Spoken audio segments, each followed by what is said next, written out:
My first year as a freelance filmmaker. It has been this really crazy and fun and scary journey. I've had some of my highest points as a creative where I feel like this is my purpose, this is my passion, I was born to do this. And I've also had some of my lowest points where I'm questioning, what am I even doing? Should I quit and just have this as a side passion and pursue a more traditional career path? And in all honesty, I'm grateful for both the good and the bad. It's taught me a lot as a person, as an artist, as a business person now. So yeah, in this video, I will talk about why I took the leap, what I liked about freelancing, what I didn't like about freelancing, my goals for this year, and advice for future freelancers. So let's get into it. And also stay tuned till the end, and I'll tell you how much I made from May 2021 to May of 2022. All right, so why I took the leap. So from August 2017 to 2021, I was working at Starbucks, and that was my part-time job while I was going to school and just figuring things out and just where I wanted to go. And it was a great job just because it was so flexible. I could get shifts covered. And also I want to add another cool thing about working at Starbucks, which is the connections. And I actually met one of my friends, Omar, there. He was a regular. It's crazy because in late 2021, he actually hired me on to do some freelance video editing for the real estate company that he was working for. So when I wasn't working, I was out trying to shoot and just kind of cultivate my passion and just my excitement for filmmaking. And sometime in 2018, I felt torn between picking school and filming, and while you can, I think one will kind of suffer. So yeah, I dropped out of school and my main focus was just saving up money and making passion projects. And then come the beginning of 2021, and I had finally invested into my first real cinema rig, and I was able to create this really professional reel that I felt like I was ready to show people to potentially hire me. So I finally felt ready.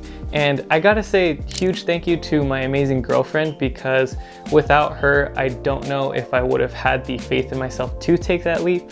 She has been my biggest supporter. She's believed in me more than I believe in my own self sometimes. Without her, I would not be here. I just gotta say thank you to my best friend. And come May of 2021, I finally put in my 2 weeks and took the leap to become a full-time freelance filmmaker. And now what I like about freelancing.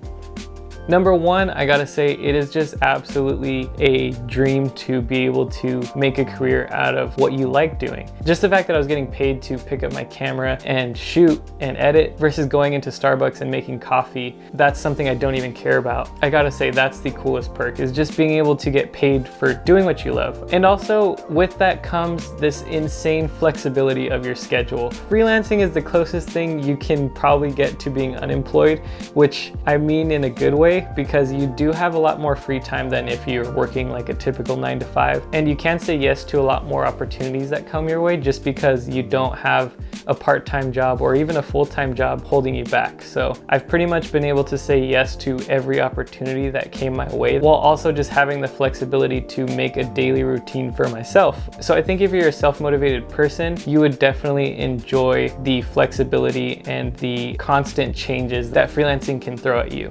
Another thing that's been cool as a freelance filmmaker is that every gear purchase is a tax write-off for you. Because I already loved buying different types of gear before I was freelancing, but now it's almost kind of like a perk, and it's like I can do that because this is for my business. Another cool thing about freelancing is just working with a super vast array of just different types of people that hire you. You can go from shooting a music video one day to shooting a wedding the next, or graduation portraits, or just random things that don't even necessarily relate to what your initial focus is on. People will kind of just hit you up for anything that's either video or photo related. So now let's talk about what I don't like about freelancing.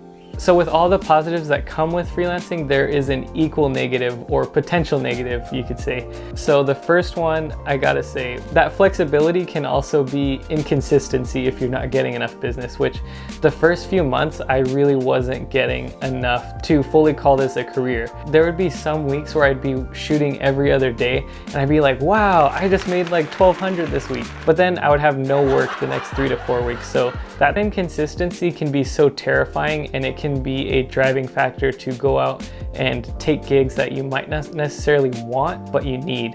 Then at that point, you're kind of putting your creativity on the back burner and just focusing on trying to make money, which is something that happened to me. during those first few months. I had almost given that up because I was just focused on where's my next gig gonna come from. And that contributed to those moments where I felt like, should I even be doing this? Because I'm getting stressed out, I'm draining myself of my creativity because I don't want to be creative. I want to just make a living at that point. And yeah, I would probably say the inconsistency can be one of the biggest cons if you're not pulling in enough clients each month. Next up is getting paid. What I mean by this is that after shooting for clients, it's not Starbucks where they direct deposit you bi-weekly. Some clients would take weeks to pay me, and then that 500 day rate I made for that day that I needed that week, I wouldn't get it for another 1 or 2 weeks. And it hasn't happened with a bunch of clients, but it has happened with a few. But the upside is that once you start having enough clients, you can say no to some that you might not necessarily want to work with in the future. So yeah, that's what I like and what I don't like about freelancing. Overall, I would say my first 6 months were kind of slow and I wasn't getting the clients, but honestly now these past few months have been truly a gift, and the good just taught me to appreciate the fact that I'm making a career doing something I really love and something I'm passionate about. And the bad taught me to overall be more confident in myself, because if a client sees that you're not confident, they're not gonna have confidence in you. So a good amount of my income came from shooting and editing real estate videos. And another good piece of my income came from shooting behind the scenes mini doc work for some talented photographers. My goals for this year. So now that I'm getting a steady set of clients coming in each month and I don't necessarily have to stress about where my income's coming from, my goal for this next 12 months is to just focus on more passion projects, because I think it has been easy for me to get wrapped up in the paid projects, but I also want to make an active effort to set aside a little bit more time to create the projects that I want to create, not for money, just for myself. And as of right now, what that's looking like is just creating YouTube videos. It's been truly so fun, and making these has honestly kind of saved me from that burnout I can get from the paid work. And now for some advice for future freelancers. Number one, I would say just perfect your craft and your skills so that you're prepared when you do have to charge clients. That way you know that what you're charging them is actually worth it. Another piece of advice would be to know your worth. Just know that you don't have to say yes to everything, especially if it's more draining and time consuming than you're actually getting paid. And lastly, I would say to have a set of 2 to 3 consistent clients that come to you each month before you quit your day job. That'll kind of alleviate some of the stress of